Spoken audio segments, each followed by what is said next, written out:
Stranded in the middle of nowhere, seemingly a desert and surrounded by puddles of blood, I awoke. Next to me was a bone dog. Strange. Why isn't his jaw full of my flesh already? By the looks of it, he seems to be as starved to death as I am. My head aches and I can't remember anything. I must have passed out from that agonizing hunger. Either way, I can't stay here. First, I need to find food. Maybe I could... No. That poor thing shares my fate and still spared me. I couldn't. What was even stranger was that the bone dog started following me. I couldn't remember why, but I guess a companion wouldn't hurt. I named him Devil. Together we set off to find a town, a place to find food, a place to survive. After a few miles we heard a war cry from behind.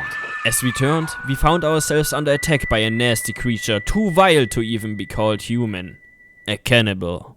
Our weapons clashed, and I quickly realized he was far more skilled than I was. I already pictured myself between the teeth of this bloodthirsty creature when he suddenly screamed in pain. I looked down and saw Devil sinking his teeth into the cannibal's ankle. I knew keeping him around was a good choice. Together, we overcame the ambush, and I had just enough bandages left to tend to both of us. We had won the fight, but the real challenge loomed ahead. We were still starving. With no time to rest, we moved on, determined to survive. The sand burned beneath our feet.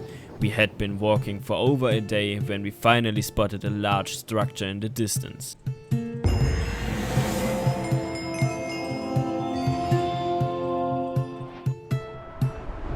It was a massive town wall, built to withstand even the strongest creatures and forces of nature. We approached carefully. As we stepped inside, the winds of the dust storm already blew dangerously. If we hadn't found the city now, we surely would have met our end in the storm. Without much thought, I stumbled into a bar, sold everything I had just for a piece of dried meat, which I devoured hastily.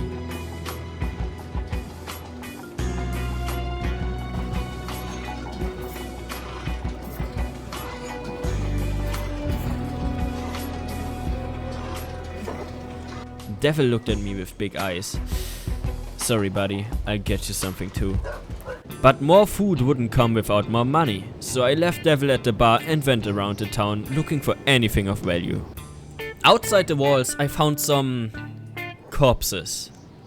Other wastelanders. Less fortunate than us. With no other choice, I took what they wouldn't need anymore and returned to sell it for a few cats. Now, I could finally feed Devil some dried meat too. A small reward for his efforts. The following days I mined copper, sold it and earned just enough to survive.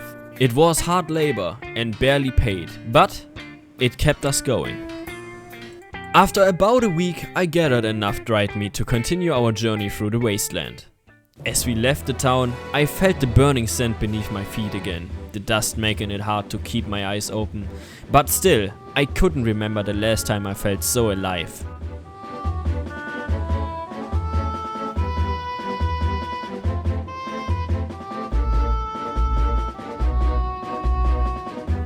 After a grueling walk, we spotted yet another desert city on the horizon. The place was bustling with people everywhere. I asked if anyone wanted to join our group, but we didn't have the money they demanded. Alone, Devil and I wouldn't last long out there. So, our grind for funds continued. I was hired by a slave trader to capture other unfortunate souls for a reward. Though it felt very wrong, we had to survive. Despite the awful feeling, I was quite good at the job. And the trader often tipped me well. After another week of work, I saved up my first 10,000 cats. It wasn't much, but enough to say goodbye to this godforsaken desert. I rented a bed to sleep through the night, where the heat of the desert was more bearable, and left the city at dawn.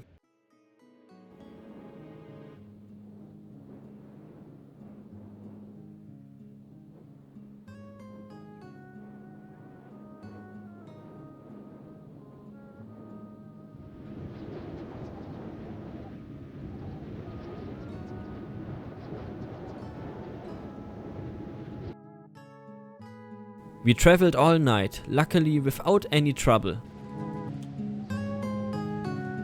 By morning we stopped in yet another town.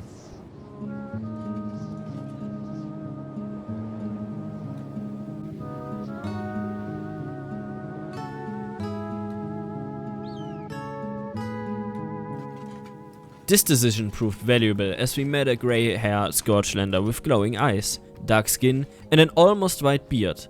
I asked him if he'd join our duo and turn it into a trio.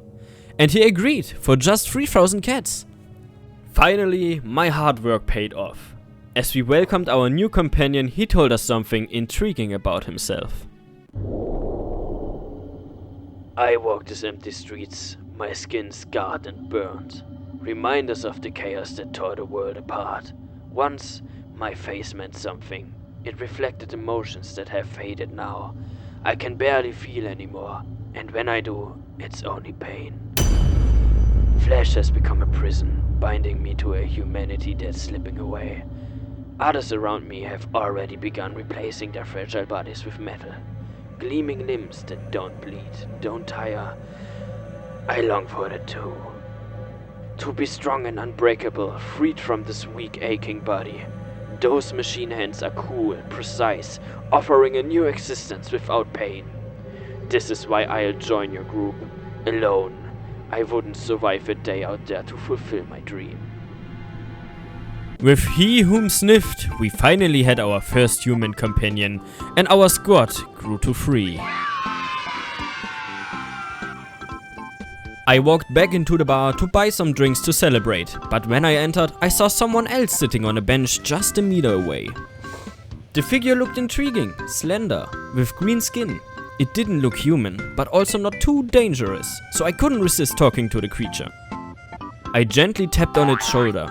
As it turned around, I found myself staring into a pair of insect-like eyes. "What's up?" the creature asked calmly.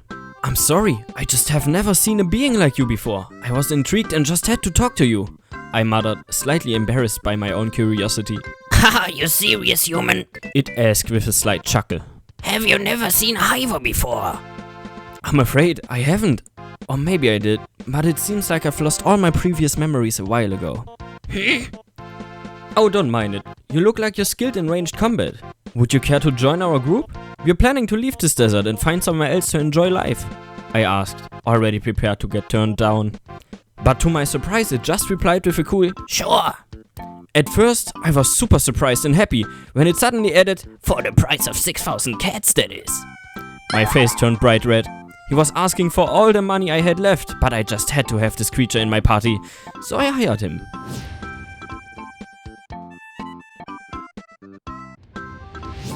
Our trio was now a proud quartet. But the increase in party size meant we had to buy some more food. And with all my money just spent, we had to spend some more time preparing to leave this desert. And this meant we had to go back into the slavery business. And before I knew it, I was back to former wealth. With the acquired money, I could buy some food for the crew, and so we had enough provision to leave the desert. Turns out the new ones weren't the fastest, so we had to go at the speed of the slowest. But with our combined strength, we were positive we could survive. We chose to walk south. We knew things would get calmer near the center of the map, but in order to get there, we had to pass through the Holy Nation territory.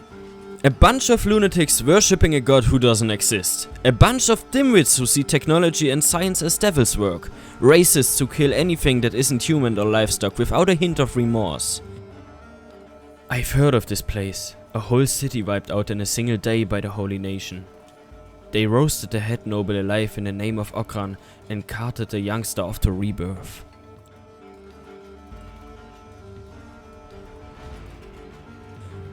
But here we were, on Holy Nation grounds, with a hiver. Is it really wise to travel through Holy Nation territory?